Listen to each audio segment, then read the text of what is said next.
Hey everybody, welcome back to the channel. Today we have a brand new video from Palantir on their official YouTube channel. It is Swiss Reinsurance, their partnership with Swiss Reinsurance. I don't think this is a new partnership. I think they've been working with them for a while, but this is a new video that they've done highlighting their partnership. And this is a reinsurance company that is currently based in Zurich, Switzerland. We are going to go to the video right now, get into it. I cover this on my morning live stream. Every morning I'm live streaming 9:20 a.m. Eastern Standard Time. And this video came out like at 9:45, so we covered it live on the morning live stream, but this is sort of my official thoughts on the video now that I have a chance to really go deep into it. So let's start playing it, and then I'll give my thoughts along the way.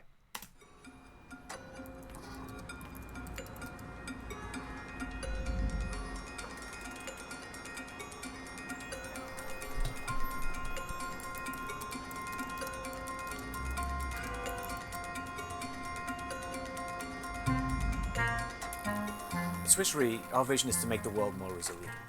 For over 150 years, understanding risks has been at the heart of our business, with data and analytics playing a crucial role. We're now seeing growing, connected global risks and megatrends. For example, climate change, the COVID-19 pandemic, supply chain complexity, global population increases, how long we live, and cyber attacks, to name just a few. Still, it's a challenge to manage complex data at scale.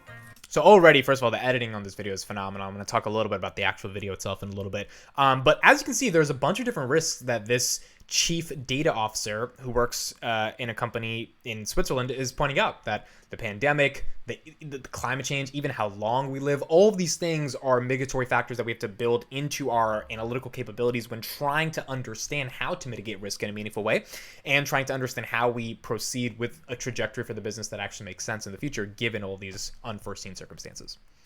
Be able to connect the dots across these diverse data spaces quickly, effectively, and then do something meaningful with it. This challenge fits perfectly to the capabilities of Foundry. In partnership with Palantir, we've built Stargate, a scalable data... Every company that works with Palantir has this crazy ass name for their product. Stargate, boom, there's another name. It's like, all right, Palantir's named after this thing from Lord of the Rings. We're going to name our crazy thing called Stargate. That's dope. A platform to power analysis, generate insights, and enable real-time business decisions from large, heterogeneous data sets.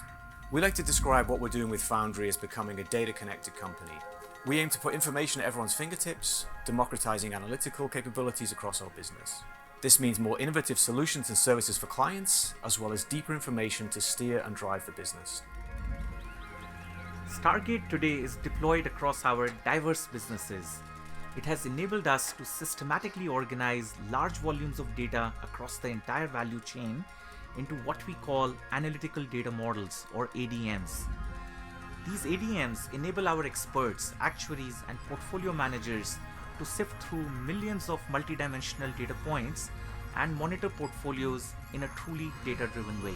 That's amazing right there. So what Palantir is doing is just like taking absolutely complex amounts of data that's siloed, putting it together in one place, and there's a real reinsurance company saying all of the data analytical people, like actuaries on their staff that are very statistical, that have to make decisions based upon all this data, and that decision drives a lot of business value for the company in terms of the business intelligence you get from that decision. They seem to be liking using Palantir. Recently, one of our clients came to us to solve a big challenge. Data needed for an essential report was overwhelming its legacy software and consuming 2 days of claims assessor's time. By deploying Stargate, we cut that to 20 minutes. 2 days to 20 minutes, baby. Time to value. That's why people are paying for Palantir. Our ADM has been a huge part of our data transformation in the last couple of years. It's moved us from having a single source of data to having a single version of the data. Everyone's working off the same platform, the same data, the same shape of the data. But the real power for us has been that we can develop sophisticated tools like our climate risk score. This is a tool which pulls together huge amounts of data, needs real computing power in order to work out the likely impact of climate change on a given portfolio. We're all facing the challenge of climate change and rising global temperatures. What Stargate has let us do is deploy this climate risk score for ourselves, but also for our clients, so that we, between us all, can understand the perils of a warming planet and help mitigate or even prevent some of those impacts. We also know preserving data integrity is critical for our clients.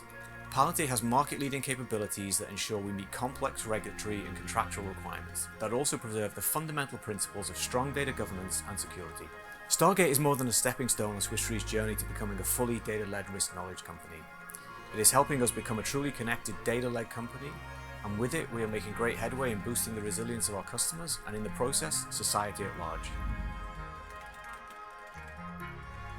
This is really, really, really cool stuff. So that's the end of the video. So a couple points of analysis I have in the video. Number one, Swiss Reinsurance seems like a pretty dope company that Palantir is working with. It seems like they've been working with them for a while, and they've been able to come out with this analysis on how they've been able to transform their company. 2 days to 20 minutes is really the interesting part to me, right? Like when you have a process that takes you 2 days historically to do, and that is now reduced to 20 minutes, that time to value can't be understated, because there's two elements here. A, how much money would a company pay to have 2 days go to 20 minutes?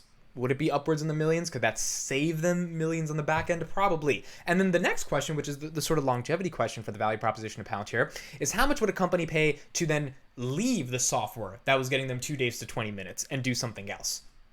They would probably, stick with that software. They're not willing to pay that much money to get off of it, even if there's a cheaper alternative, because at the end of the day, time to value is really what matters here. And I think that's what Palantir's pure value proposition is. And we know a lot of thought leaders in the community have been talking about this concept of time to value. And if you can reduce the time to value, then you ultimately have a much better business proposition and a much better sales cycle to the product that you're selling. Now, the other thing I wanted to talk about is the risks that they talk about, like climate change and lifespan and all this stuff. These things are existential, and these things are going to be happening in the future in perpetuity, meaning global risks that we can't even imagine are going to keep happening. And this is not saying like the world is ending. This is rather just saying the world is fundamentally changing. And if climate change is here to stay and the world's getting hotter and hotter, that has a direct impact on food, on equities, on commodities, on geopolitical instability, on how countries go against each other for certain goods that they want but the other person doesn't want, but climate change has reduced the amount of supply of that good. There are a lot of different factors here, and that affects especially financial institutions because they're dealing with the transactions and the infrastructure of the transactions for all of these things, but also reinsurance companies, banks, all of these different companies that play a vital role in the global economy. So I think like having a data analytics platform that can mitigate or at least help you simulate the types of risks that would happen through machine learning, through AI, as a result of just inputting a bunch of data and outputting and getting output a bunch of results that actually make sense and that you can make decisions from. That's incredibly valuable from a business intelligence perspective. Now, one thing I want to say about the videos, let's go back to the YouTube channel real quick. That's sort of my analysis on the video itself. But the actual packaging of the video. Palantir's YouTube channel has 48,000 subscribers. I made a point about this on my live stream today, and I want to talk about it here.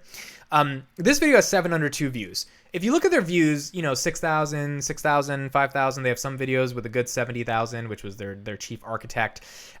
In general, most of their videos are averaging 5,000-6,000 views. One of the things I hope, because I think as we just saw the video, there was a beautiful editing on the video. I mean, the video is really, really high quality, very, very nice video. I hope more people see it.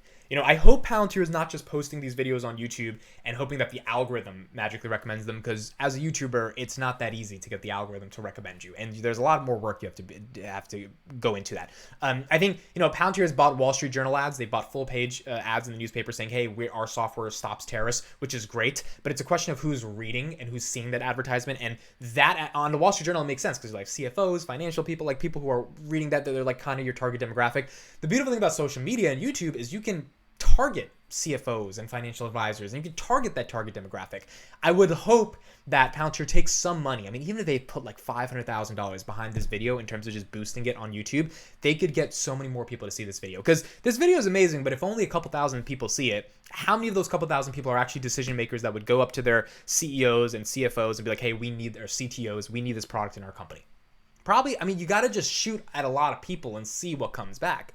And obviously, it's a question of the quality of people who are watching, but if not a lot of people are watching, sometimes the quality, isn't really there. So I do hope that this video that they've made, and they made a lot of videos highlighting these partnerships that are phenomenal videos, they get distribution. I hope they get distribution. And sometimes if you got to pay for distribution, then go pay for distribution, because Palantir is not like a content creator. They don't care about the algorithm. They just need people to see their video. Well, you're distributing it on YouTube. You might as well pay for it to get some more views, right? I mean, like, why not? Because imagine, and I was talking about this on the live stream today, imagine the asset that a 100,000 subscriber YouTube channel is. Like if you're a business, brand, startup, whatever you may be, if you have 100,000 YouTube subscribers or 100,000 Twitter followers or Instagram followers, whatever it is, you have 100,000 people following you. Let's say you post something and at least 20% of them see that. You know, for you to get 20% engagement off 100,000 people that are following you, that is an incredibly valuable asset, and that can drive business results. So I just hope that Palantir recognizes that they can get more business results potentially off just more people seeing their stuff, right? Like if they had 1 million YouTube subscribers, how would that fundamentally transform their business? Well, there's 1 million more people that care about the company. It has nothing to do about the stock. They actually care about the company. They're regular people that work in, technology companies that are probably mid-level that might recommend Palantir one day because they see a bunch of YouTube videos from Palantir. Like, you got to get your name known. You got to get the brand out there. I think these videos are phenomenal. I hope their distribution strategy to get these videos seen by many, many, many more people is also hopefully in the works as well. Those are my thoughts on Palantir's partnership with Swiss Reinsurance. Let me know what you guys think in the comments. Let me know what you guys also think about their social media content strategy, and if you think they need more distribution on their content because the content is pretty good, and overall what you think about this video. Thank you guys so much for watching and listening. I'll see you on the next one.